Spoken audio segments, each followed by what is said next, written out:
abashinga amateka bodufasha kugira ngo bashikirize cyane ibihanza abene gihugu muri rusange, kugira ngo bimwe twavuga bya priorité budgétaire, priorisation, bahere mu bihanze cyane abene gihugu.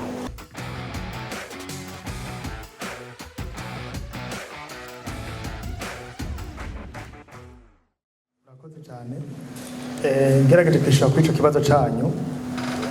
Igihugu kigizwe novuga n'imice par rapport icyo bita découpage administratif. Hariho urwego rw'intara, urwego rw'amakomine, urwego rw'amazone n'urwego rw'imitumba cyangwa amakati. Nico.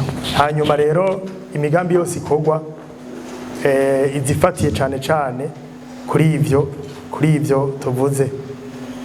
Nimba leta ikirategura imigambi ikawutegurira ku mutumba witwa umwe mu mitumba igize igihugu, murumva yuko ari imigambi ikirakorwa urwego rw'igihugu, muga n'urwego rw'intara, n'urwego rw'ikomine, n'urwego rw'umutumba, n'urwego rwa zone, n'urwego rw'umutumba.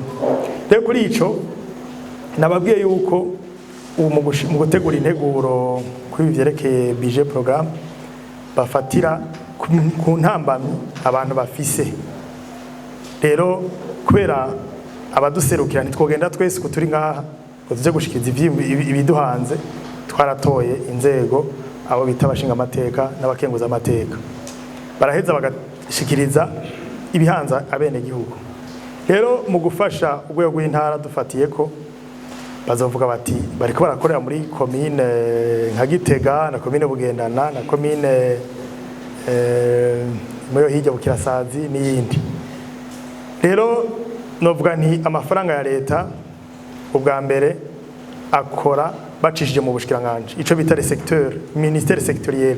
Nimba ari uburimyi bagomba gufasha intara bazocisha mu bushikiranganje bujerwe ivy'uburimyi n'ubworozi. Nimba ari ivy'amabarabara bazocisha mu bushikiranganje bujerwe ivy'amabarabara.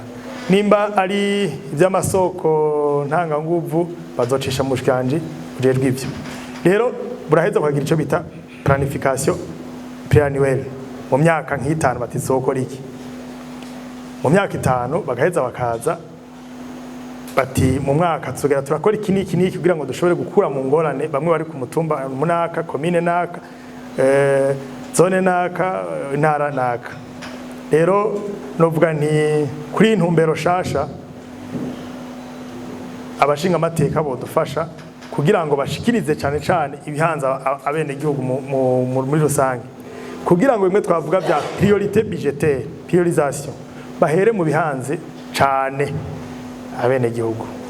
Nk'ubu dufate ibihanze commune Bukirasazi, sivyo bihanze commune Nyarusange, niko ndavuga mu makomine yo muri Gitega kugira ngo kubera ariho mu turi. Rero bategeza kuraba Nyarusange ishobora kuba ifise amazi ugasanga Gishubi ibuza amatara nayo ifise amazi. Rero no kubanza kuraba izo ngorane nico bita priorité ivyo zimbere. Rero novuga nti kuri intunganyo shasha ya budget programme izofasha kugira ngo bashobore kumenya ibihanza abantu, hanyuma babishire muco bita découpage annuel, bagishire à moyen terme, babishire à long terme. Bavuga ati mu myaka nka 10 ufatiye muri vision barerekana ingene bifuza mu mwaka wa 2040 ingene kizoba kimeze 2060 ingene kizoba kimeze. Rero ico nibaza yo kubwa mbere novuga nti no ntunganye zoje kudufasha ubwa mbere kumenya ibihanze igihugu muri rusange.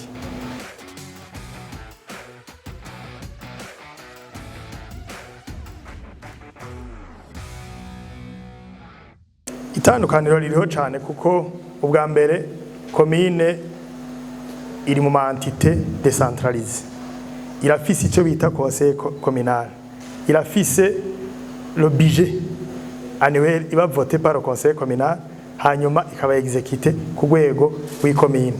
Rero nibaza yuko ubu bivanye n'ubushikiranganje bakukira amakomine hariho ibizokorwa kugira ngo amakomine ashobore gutera imbere. Ndabaha akarorero, haraheze imyaka igihe havuka Phonique ndiko nibagira umwaka, mugabo urabona ko Phonique amafaranga ya leta yaca muri Phonique kugira ashobore gufasha hashobore kuba ama infrastructure communale.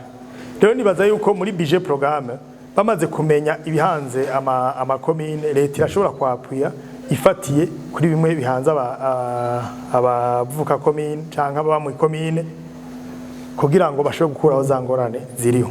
Rero novuga nti itandukaniro rya komine n'intara nuko komine yoyo ifise budget iri voté par le conseil communal, hanyuma irafise n'inzego zo gushira mu ngiro ivyasabwe n'abene gihugu par rapport ico nise budget participatif.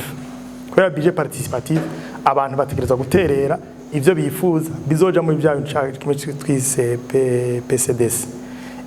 Rero gushaka kuri PCDS ishobora gufasha muri budget programme hazobamwo appui y'amakomine kugira ngo barabe yuko ashobora gushika kwihangiro abayihaye ivyo za performance.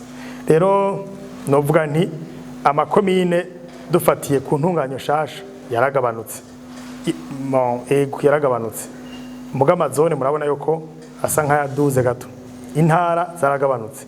Iyo découpage administratif irashobora gufasha mu gutunganya ingena amafaranga y'igihugu akora becishije mu makomine, kwa makomine ubu yabaye make mugabo acafasha mu byo novuga nti mu itunganywa ry'amafaranga komine ishobora gukoresha, mugabo ashobora kuba napfuye n'amafaranga y'igihugu.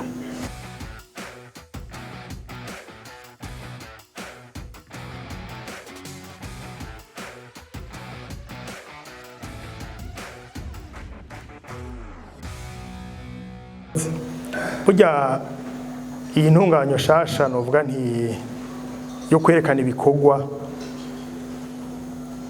byokorwa vyihuta kugira ngo abantu bashobore kuva mu ngorane barimo baja mu buzima bwiza, no kuvuga nti bava mu byari bibahanze bashobora kurondera ingene haba amelioration de leur vie. Amakomine kare murabona yuko itigiri cari hejuru, mugabo uko amakomine agabanuka sinovuga yuko bica bihindura nyene uburyo bwahora bukoreshwa. Gusa dufatiye kuri mwe navuga vya ama programme activité action et activité komine zirafise ingene ziba zitunganije bivanye nuko hariho conseil communal itanga orientation kuvyerekeye ingene komine yokora. Hakaba mustantera atwara urwego shingwa ntwaro rwa komine aje gushira mu ngiro imigambi.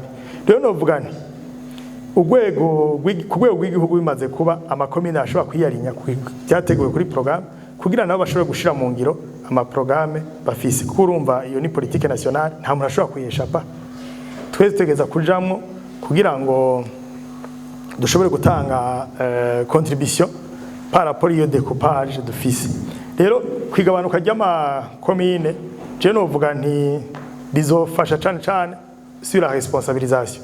Kare bahoro baza ba mustane 119 kukibaza ba mustane 49 no kuvuga yuko la responsabilité y'umustane izoba iri hejuru cyo kimwe na buramatari, kubera buramatari niba haratwara intara imwe amakomine nka bon ndiko ndavuga ku bunini bwayo la responsabilité iraba nini gusumba, kubera zobazwa byinshi hama kandi nabaca konseka par rapport y'ingene amafaranga azobakoreshwa. Mwa kucerekeye amakomine cane umampagaze cane kwico ca elaboration du budget participatif ku buryo bazokwentegamwa abantu ibyavuye mu bantu ku buryo baza gushika kwihangira bazotanga muri raporo ya conseil communal na information bashobora guha abantu bakoze.